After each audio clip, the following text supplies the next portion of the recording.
Hello guys, welcome back to our channel cook with Kokankar. आपण बनवणार आहे शिंपल्याची कढी. त्यासाठी लागणारं साहित्य: 1 वाटी खोबरं, 1 उभा चिरलेला कांदा, 4-5 लाल मिरच्या, आमसूल, चिमूटभर मोहरी, मेथी आणि 5 मिऱ्या, 1 टेबलस्पून हळद, 1 टेबलस्पून धने पावडर, 2 शेवग्याच्या शेंगा आणि 2 कऱ्याच्या फोड्या. आता आपण 1 स्पून तेल टाकणार आहे कढईत. आता आपलं तेल गरम झालं की आता आपण घालणार कांदा.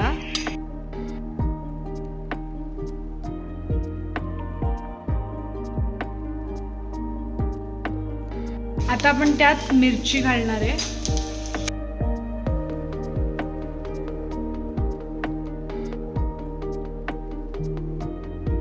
आता आपण खोबरं टाकून घेऊया. आता त्याला सॉटे करून घ्या.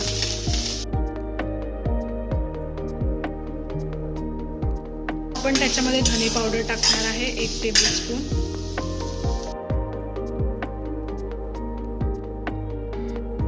आता आपण त्यामध्ये 1 टेबलस्पून हळद घाल आणि मिरी आणि मोहरी. आता आपण हे मिक्सरमध्ये वाटून घेणार आहे आणि त्यामध्ये आमसूल सुद्धा घालून घ्यायचं. तर इथे आम्ही शेंगा शिजवायला ठेवले आहे. यामध्ये शिंपले घालून घेऊया. हे शिजल्यावर आपण त्यामध्ये मसाला घालू. मग अशी जो मसाला वाटून घेतलेला तो आपण त्यात घालू.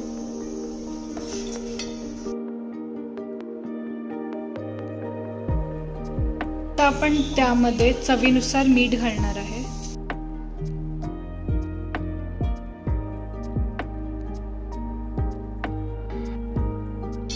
आंब्याची फोड आणि त्यामध्ये कांदा.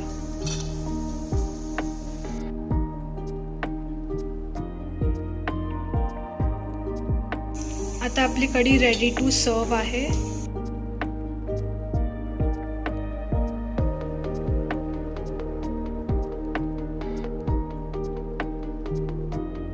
अशा प्रकारे आपली कढी तयार आहे. जर तुम्हाला आमचा हा व्हिडिओ आवडला असेल तर चॅनलला लाईक, शेअर आणि सबस्क्राईब नक्की करा. थँक्यू.